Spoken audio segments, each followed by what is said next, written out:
اللہ الرحمن الرحیم والصلاة والسلام علی رسولہ الکریم اما بعد۔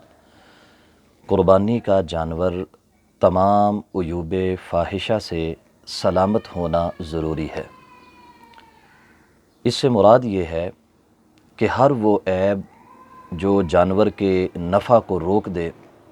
اور اس کے حسن و جمال کو ضائع کر دے، اس کی موجودگی میں قربانی کرنا جائز نہیں ہوگی۔ اگر کوئی عیب اس سے کم تر درجہ کا ہو تو وہ قربانی کی راہ میں رکاوٹ نہیں ہوگا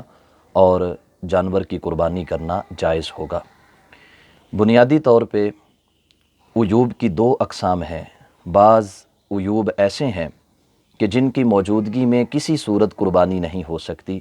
اور بعض عیوب ایسے ہیں کہ جو وقت کے ساتھ زائل ہو جاتے ہیں اور پھر قربانی کرنا اس جانور کی جائز ہوگا۔ وہ جانور جو اندھا ہے، جس کی دونوں آنکھوں کی بینائی زائل ہو چکی ہے، اس جانور کی قربانی کسی صورت جائز نہیں ہوگی۔ اسی طرح وہ جانور جو کانا ہے اور اسے آنکھ سے نظر نہیں آتا اور اسے اپنا چارہ اور پانی تک دکھائی نہیں دیتا، وہ اپنے چارے اور پانی تک رسائی حاصل کرنے میں دوسروں کا محتاج ہوتا ہے، تو ایسے جانور کی قربانی کرنا بھی جائز نہیں ہوگا۔ پھر وہ جانور جو لاغر ہے بیماری کی وجہ سے یا بڑھاپے کی وجہ سے، کہ اس کی ہڈیوں سے گودا ختم ہو چکا ہے، اس کی ہڈیوں سے مغز ختم ہو چکا ہے اور وہ اب اپنے قدموں پہ کھڑا بھی نہیں رہ سکتا، اٹھتا ہے بیٹھ جاتا ہے، چلنے پر قادر نہیں ہے، تو لاغر پن کی وجہ سے اس جانور کی قربانی کرنا بھی جائز نہیں ہے۔ پھر وہ جانور جو لنگڑا ہو گیا اور اس کے پاؤں میں اس قدر لنگڑاہٹ پیدا ہو چکی ہے کہ وہ چل کے اپنی قربان گاہ تک نہیں جا سکتا، تو ایسے لنگڑے جانور کی قربانی کرنا بھی جائز نہیں ہوگا۔ پھر اسی طرح وہ جانور کہ جس کا ایک کان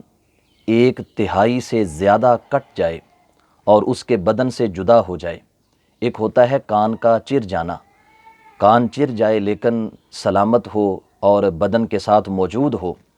وہ قربانی کی راہ میں رکاوٹ نہیں ہے۔ اگر کان بالکل کٹ کے جسم سے علیحدہ ہو جائے اور وہ دیکھا جائے، اگر وہ 1/3 بنتا ہے تو پھر وہ قربانی نہیں ہوگی۔ اسی طرح دم 1/3 سے زیادہ کٹ جائے،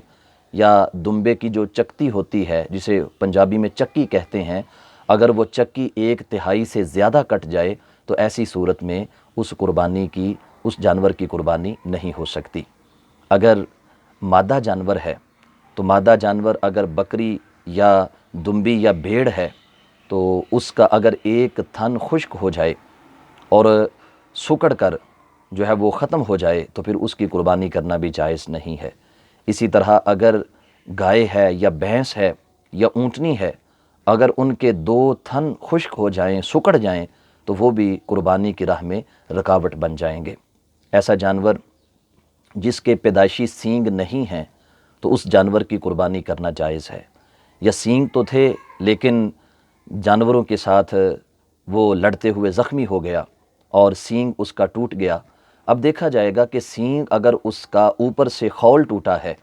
تو اس کی قربانی جائز ہے۔ اگر خول کے نیچے جو نرم گوشت ہے جسے پنجابی میں گلی بولتے ہیں، اگر وہ بھی ٹوٹی ہے پھر بھی اس کی قربانی ہو سکتی ہے جب تک وہ جڑ سے اکھڑ نہ جائے۔ اگر اس کا سینگ جڑ سے بالکل اکھڑ چکا ہے تو پھر اس جانور کی قربانی نہیں ہوگی۔ اسی طرح وہ جانور جو جلالہ ہے، یعنی جو غلاظت کھاتا ہے، پیشاب پی جاتا ہے، دیگر جانوروں کا فضلہ چٹ کر جاتا ہے، تو ایسے جانور کی قربانی کرنا بھی جائز نہیں ہوگا۔ جہاں تک خصی جانور کی قربانی کرنے کا حکم ہے کہ خصی جانور قربان کرنا جائز ہے یا نہیں، تو اس سلسلہ میں سنن ابی داود میں حضرت سیدنا جابر بن عبداللہ رضی اللہ تعالی عنہ سے یہ حدیث مروی ہے کہ ہمارے آقا صلی اللہ علیہ وسلم نے عید قرباں کے موقع پر 2 سرمئی رنگ کے 2 چتکبرے رنگ کے جو مینڈے ہیں جو خصی تھے، انہیں اللہ کی راہ میں قربان کیا۔ تو جانور کا خصی ہونا اس کا عیب نہیں ہے، بلکہ جانور کا خصی ہونا اس کے حسن و جمال کے اندر اضافے کا باعث ہے۔ جانور کا خصی ہونا اس کے گوشت کو لذیذ بنا دیتا ہے، اس کے حسن کو دوبالا کر دیتا ہے، اس کے بدن سے بدبو کو زائل کر دیتا ہے، تو ایسا وصف کہ جو قربانی کے جانور کے حسن و جمال میں اضافے کا باعث ہو، قربانی کے جانور کے گوشت کو لذیذ بنا رہا ہو، ہم اسے عیب کیسے کہہ سکتے ہیں؟ اور پھر خود ہمارے آقا صلی اللہ علیہ وسلم نے جو جانور ذبح فرمائے وہ خصی تھے، تو خصی جانور قربان کرنا نبی علیہ الصلاۃ والسلام کی سنت مبارکہ ہے۔ اگر یہ عیب ہوتا تو رب کے محبوب صلی اللہ علیہ وسلم کبھی بھی خصی جانور کو قربان نہ کرتے۔ جب آقا نے خصی جانور قربان کیا ہے تو پھر ہمیں کسی اور کی طرف دیکھنے کی ضرورت نہیں ہے۔ کوئی لاکھ کہتا رہے کہ اس سے جانور کمزور ہو جاتا ہے، اس سے جانور عیبدار ہو جاتا ہے، اس سے جانور کے حسن میں کمی آ جاتی ہے، تو ہم اس کی بات کو تسلیم نہیں کریں گے۔ اگر ہم اپنے عرف میں موجود جانوروں کے تاجروں سے بات کریں کہ خصی جانور اس کی تمہارے نزدیک کیا وقعت ہے،